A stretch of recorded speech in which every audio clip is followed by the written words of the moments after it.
بسم اللہ الرحمن الرحیم۔ عزیز ناظرین السلام علیکم۔ قلعہ اسلامک ٹی وی کی طرف سے سوالات جواب کی یہ تیسری نشست ہے اور میں آپ کا ہوسٹ جنید الحسن، اور ہمارے ساتھ موجود ہیں مشہور و معروف مذہبی اسکالر حضرت مولانا علامہ نور الحسن صاحب۔ آپ نے یقیناً ہماری پہلی بھی 2 نشستیں دیکھی ہوں گی اور یقیناً آپ کو پسند آئی ہوں گی۔ اسی طرح یہ ہماری آج کی تیسری نشست ہے جس کا ہم آغاز کرتے ہیں۔ تو چلتے ہیں ہم اپنے سوال و جواب کی طرف۔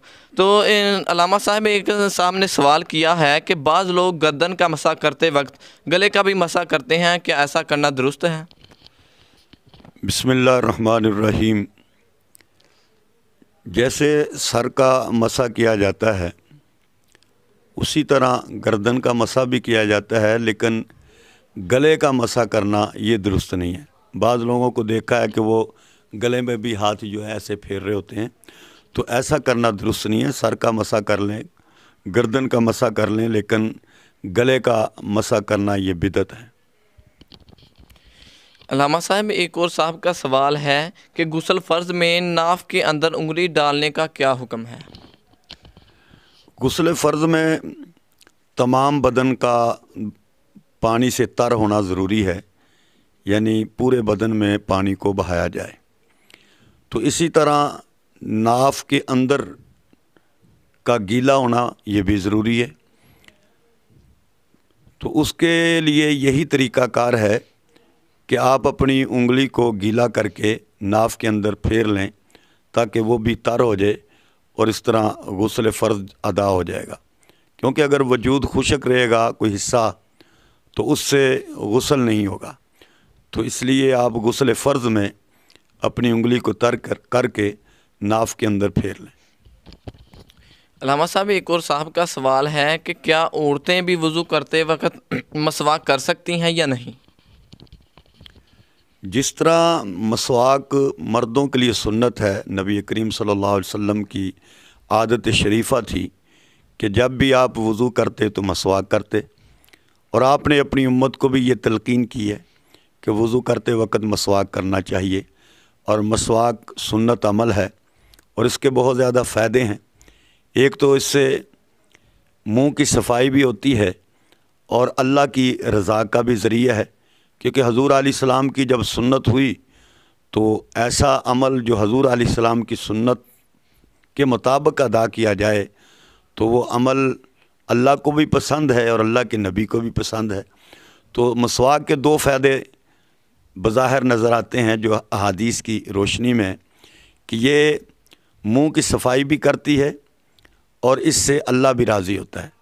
تو جیسے مرد حضرات مسواک کرتے ہیں وضو کے لیے، تو اسی طرح عورتیں بھی جب وضو کرتی ہیں تو مسواک کریں، کیونکہ یہ ایک سنت عمل ہے۔ علامہ صاحب ایک اور صاحب نے سوال کیا ہے کہ حقہ یا سگریٹ پینے سے کیا وضو ٹوٹ جاتا ہے یا نہیں؟ اس کے بارے میں وضاحت کریں۔ حقہ یا سگریٹ، اصل میں ہم یہ دیکھیں کہ کن چیزوں سے وضو ٹوٹتا ہے۔ وضو اگر وجود سے خون بہنا شروع ہو جائے تو اس سے وضو ٹوٹ جاتا ہے۔ اگر پیشاب کا تقاضا آ گیا یا ہوا خارج ہو جائے تو اس سے وضو ٹوٹ جاتا ہے، اور اس کے علاوہ وضو نہیں ٹوٹتا۔ تو سگریٹ اور حقہ، اگر وضو کرنے کے بعد اس نے سگریٹ پی لی یا حقہ پی لیا تو اس سے وضو نہیں ٹوٹے گا، لیکن سگریٹ اور حقہ پینے کی وجہ سے منہ سے ایک بدبو آتی ہے جو ناپسندیدہ ہے، مکروہ ہے۔ تو لہٰذا جب آپ نے وضو کر لیا ہے اور پھر آپ سگریٹ پی رہے ہیں کوئی تقاضے کی وجہ سے، تو بہتر تو یہ ہے کہ نہ پی جائے۔ ہاں اگر آپ کو کوئی اشد ضرورت محسوس ہوتی ہے اور آپ پی لیتے ہیں تو کلی کر لیں، یا کوئی خوشبودار چیز کھا لیں، جیسے الائچی وغیرہ ہے، اس کو منہ میں رکھ لیں کہ خوشبو آ جائے، کیونکہ بدبو جو ہے وہ فرشتوں کو پسند نہیں ہوتی، اور مسجد کے ماحول میں جب آدمی نماز ادا کر رہا ہوتا ہے تو فرشتوں کی حاضری ہوتی ہے، تو بدبو سے فرشتوں کو نفرت ہے۔ تو لہٰذا اگر وضو کر لیا ہے تو سگریٹ نہ پیے، حقہ نہ پیے، بعد میں نماز پڑھنے کے بعد اپنے اس تقاضے کو پورا کر لے اور اگر اسے کوئی اشد تقاضا ہے تو اس نے حقہ پی لیا یا سگریٹ پی لی تو اس سے وضو نہیں ٹوٹے گا، اگرچہ یہ عمل ناپسندیدہ ہے۔ حضرت ایک اور صاحب کا سوال ہے کہ وضو میں جب پاؤں پر پانی ڈالا جائے تو کس حصے سے اس کی ابتدا کرنی چاہیے، اس کی وضاحت کر دیں۔ وضو میں جب اعضاء کو دھویا جاتا ہے خصوصاً پاؤں کو، تو پاؤں کے کس حصے سے پانی بہانے کی ابتدا کرنی چاہیے؟ تو علماء کرام نے یہ لکھا ہے کہ جو انگلیوں کے سرے ہیں، جیسے پاؤں کی انگلیوں کے یہ سرے ہیں، یہاں سے پانی بہانا شروع کریں، یعنی یہاں سے ابتدا کریں پانی کو بہانے کی۔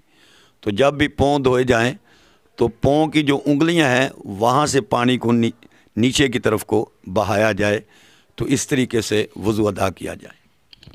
تو عزیز ناظرین، آج کی ہماری سوال و جواب کی یہ نشست یہیں پر اختتام پر پہنچتی ہے۔ اگر آپ کو بھی کوئی سوال پوچھنا ہو تو آپ ہم سے پوچھ سکتے ہیں۔ اگر آپ کو یہ ویڈیو اچھی لگے تو لائک کریں، کمنٹ کریں اور اس ویڈیو کو شیئر کریں اور ہمارے یوٹیوب چینل کو سبسکرائب کریں۔ اللہ تعالیٰ آپ کا اور ہمارا حامی و ناصر ہو۔ اللہ